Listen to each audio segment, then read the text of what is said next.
বলেন ফালইয়াবুদু রাব্ব হাযাল বাইত। আবার বলেন ফালইয়াবুদু রাব্ব হাযাল বাইত। আমরা কি ওই ঘরের পূজা করি না ওই ঘরের রব আল্লাহর পূজা করি, আল্লাহর ইবাদত করি আমরা? সুতরাং আমরা ওদের সঙ্গে এক নয়।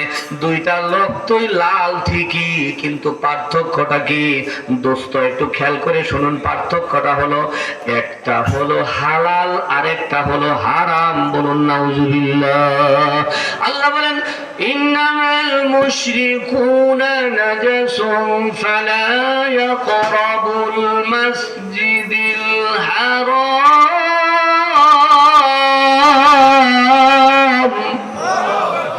আমার প্যারা বন্ধু, সেই জন্য আল্লাহ পাক ব্যতিক্রম কথাটাও বলে দিয়েছেন, আর বলে দিয়েছেন ও আনতুম হুরুম, তোমরা যখন ইহরাম অবস্থায় থাকো, ইহরামের কাপড় পরবার নিয়ত আছে না ইনশাআল্লাহ?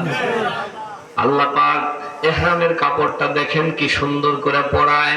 আমার আল্লাহ বলেন দুনিয়ার পোশাক খোলো, কবরের পোশাক পরো। আমি একটু দেখতে চাই তুমি কবরে মার্কিন পরে গেলে তোমার কেমন লাগবে। তুমি মার্কিন পরে যাইতে দেরি, মার্কিনটা আমার খুলতে দেরি হবে না। যে ব্যক্তি কবরে আল্লাহর বন্ধু হয়ে যাইবে, ও বন্ধু আমার আল্লাহ তাকে ডেকে বলবেন, ফেরেশতাকে বলবেন ও ফেরেশতা আমার বান্দার গায়ে মার্কিন কেন? ফেরেশতা বলবে আল্লাহ কাপড় পাইব কই? আমার আল্লাহ দেখে বলবেন যাও না জান্নাতে গিয়ে দেখো আমার বান্দার জন্য সুন্দর সুন্দর কাপড় তৈরি করে ওই কাপড়ের কানিগুলোতে আমি আল্লাহ আমার প্রিয় বান্দার নাম লিখে রেখে দিয়েছি। ফেরেশতা চলে যাবে জান্নাতে, জান্নাত থেকে কাপড় চলে আসবে।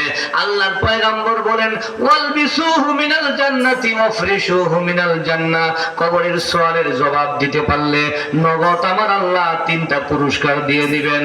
এই পোশাকটা পাল্টায়া দিবেন। এরপরে আমার আল্লাহ বলবেন মাটিতে আমার বান্দাকে আমি শোয়াইব না।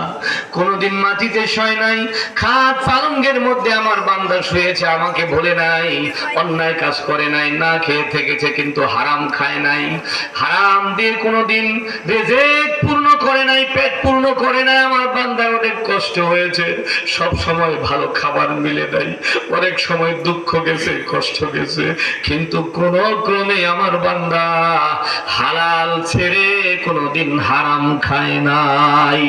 সুতরাং আমার বান্দাকে আমি মাটিতে শুইতে দেব না। ফেরেশতা পোশাক কোথায় পাইবে? আমার আল্লাহর কাছে ডেকে বলবেন আল্লাহ গো পোশাক পাইব কোথায়? বলে যাও জান্নাতে গিয়ে দেখো সুন্দর করে আমার এই বান্দার নাম লিখে আমি সুন্দর পোশাক রেখে দিয়েছি। এক সেট বিছানা নিয়ে আসবে, বিছানায় যখন জান্নাতের বিছানায় বান্দা শুয়ে পড়বে আর জান্নাতের পোশাক যখন পরায়া দিবে, ও বন্ধু মুসলমান আমার আল্লাহ প্রত্যেক মানুষকে জাহান্নাম দেখাবে। যারা জান্নাতি হবে তাদেরকে জাহান্নাম এজন্য দেখাবে বুঝবার জন্য যে এই কঠিন জায়গায় তুমি যাইতে কিন্তু আমি আল্লাহ তোমার দেই নাই। এরপরে জান্নাত খুলে দেখাইবে এই জান্নাতে যাবার টাইম এখনো আসে নাই, তুমি এখানে ঘুমাও। বলুন না সুবহানাল্লাহ। লোকটা মনে করবে ঘুমাইতে কইলো আমি তো খুব ক্লান্ত আছি, সেই যে জান কবজ থেকে শুরু করে গোসল দেওয়া থেকে শুরু করে জানাজা থেকে শুরু করে আর আমি ঘুমাইতে পারি নাই। ছেলের কান্না, মেয়ের কান্না, মানুষের কান্না, চতুর্দিকে কান্নার কান্না, আমার পেরেশানি, আমার প্রস্তুত নিয়ে কবরে আসতে আসতে কিছু সময় লাগছে, আমি তো ঘুমাইতে পারি নাই। ফেরেশতা বলবে যে তুমি ঘুমাও। লোকটা মনে করবে কিছুকাল ঘুমাইতে বলে, লোকটা ঘুমায় যাইবে। আমার আল্লাহ বলেন ঘুমাও গো, কিয়ামতের আগে তুমি আর চেতন পাবে না। এটা হলো ওয়েটিং রুম, ওয়েটিং কক্ষ। ও মিয়া হারাম খেয়ে কি করবেন? রক্তটা নষ্ট হয়ে যাবে, সন্তানের মধ্যে সেই রক্ত প্রবাহিত হবে, সন্তান গর্ব করতে পারবে না, সন্তান মাথা নিচু করবে, মিথ্যার সামনে হেরে যাবে, অন্যায়ের সামনে হেরে যাবে, সন্তানের দুঃসাহস হবে, সৎ সাহস হবে না। ও বন্ধু মুসলমান, সেই জন্য আসুন আমাদের কথা বাদ দিলাম, আমাদের তো বয়স হয়ে গেছে, আমাদের সন্তান আছে, আমাদের বংশ আছে, ওই বংশটাকে সুন্দর করে কায়েম করার জন্য, মানুষের মতো মানুষ হবার জন্য চেষ্টা করি। সেই জন্য আমার আল্লাহ এই সূরা মাইদার মধ্যে আহ্বান করে বলেন, অন্তত 19টা জিনিস তোমাদের খেয়াল করে চলতে হবে। তার মধ্যে প্রথম জিনিসটা হলো তোমাদের হালাল খেতে হবে। বলুন সুবহানাল্লাহ। চাউল এটা হালাল জিনিস, কিন্তু যদি আরেকজনের চাউল না বলে আনে তখন ওটা হারাম হয়ে যায়। একটা গরু হালাল বস্তু, কিন্তু ইহরাম অবস্থায় যদি সেটা আক্রমণ করে শিকার করে ওইটা অবৈধ হয়ে যায়। এইভাবে আল্লাহ পাকের যে বিধান, এই বিধানের বাইরে যাওয়া যাবে না, বিধানের মধ্যেই থেকে দুনিয়ায় চলতে হবে। নিয়ত আছে না ইনশাআল্লাহ? আল্লাহ কবুল করে সুন্দর করে বলুন আমিন। আমার পেয়ারা বন্ধু, 2 নাম্বার কথাটা আমি বলবো। 2 নাম্বার কথার প্রতি যদি একটু খেয়াল করেন, ভালো সমাজ কায়েম হবে, রাষ্ট্র কায়েম হবে। বন্ধু, আপনিও ভালো মানুষ হবেন, ফিটফাট হবেন মাথা থেকে পা পর্যন্ত, দুনিয়ার মানুষের ভালোবাসার পাত্র হবেন। বলুন না সুবহানাল্লাহ। আমার আল্লাহ বলেন, ঠিক একইভাবে ডাক দিয়ে বলতেছেন। আগে বলছিলেন ইয়া আইয়ুহাল্লাযীনা আমানু, এইবারও কয় ইয়া আইয়ুহাল্লাযীনা আমানু লা তুহিল্লু শাআইরাল্লাহ।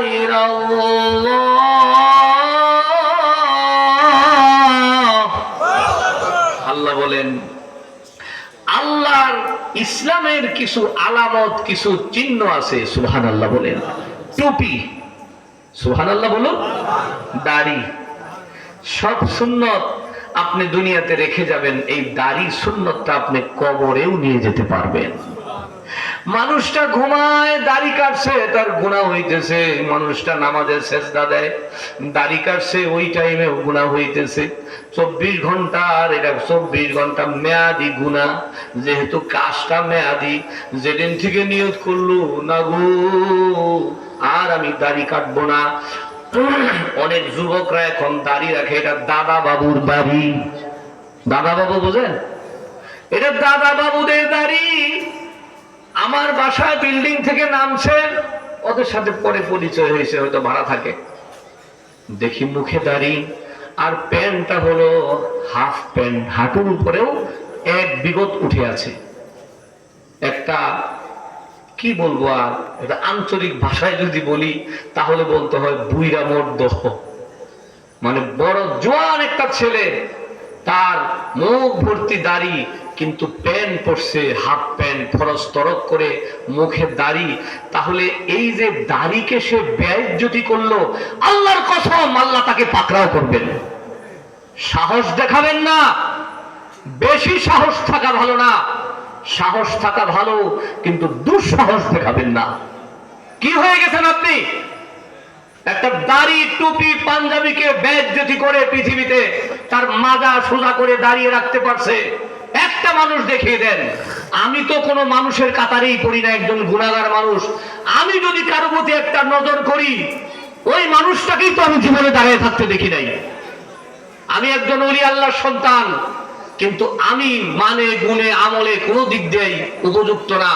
আপনাদের সামনে কথা বলছি, আল্লাহ বলাইতেছে, এই তাফসীর করারও আমি কোনো যোগ্যতা রাখি না। তারপরে আমি দেখেছি একজনকে যদি বলেছি আপনি থামেন, না হয় আপনি শেষ হয়ে যাবেন, সে তো শেষ হয়ে আমার কাছে আসছে। আমার পেয়ারা বন্ধুগণ, সাবধান করে দিলাম, কোরআনের বিরুদ্ধে, আলেমদের বিরুদ্ধে, ইসলাম মসজিদের বিরুদ্ধে, সত্যের বিরুদ্ধে কোনদিন যদি লড়েছেন, জীবনে নারকেল গাছ ভাঙতে দেখেছেন? একবার যদি মাজা ভাঙতে পারে বাকি জীবনে উঠতে পারবে?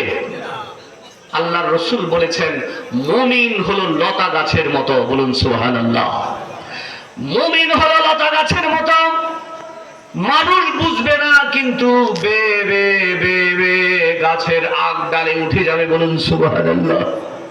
ঝড় আসবে, সব কিছু নিয়ে উল্টে জমিনের মধ্যে পড়ে যেতে পারে, কিন্তু ঝড় তো সারা জীবনই থাকে না, থাকে।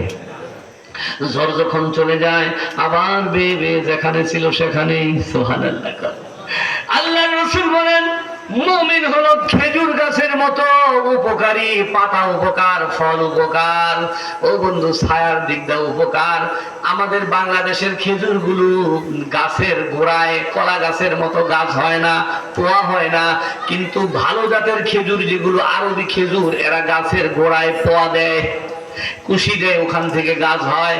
কাজেই চতুর্দিক দিয়ে উপকারী গাছ হলো খেজুর গাছ। আল্লাহর নবী মুমিনদেরকে খেজুর গাছের সাথে, কমলা লেবুর সাথে এবং লতা গাছের সঙ্গে তুলনা করেছেন। বলুন সুবহানাল্লাহ।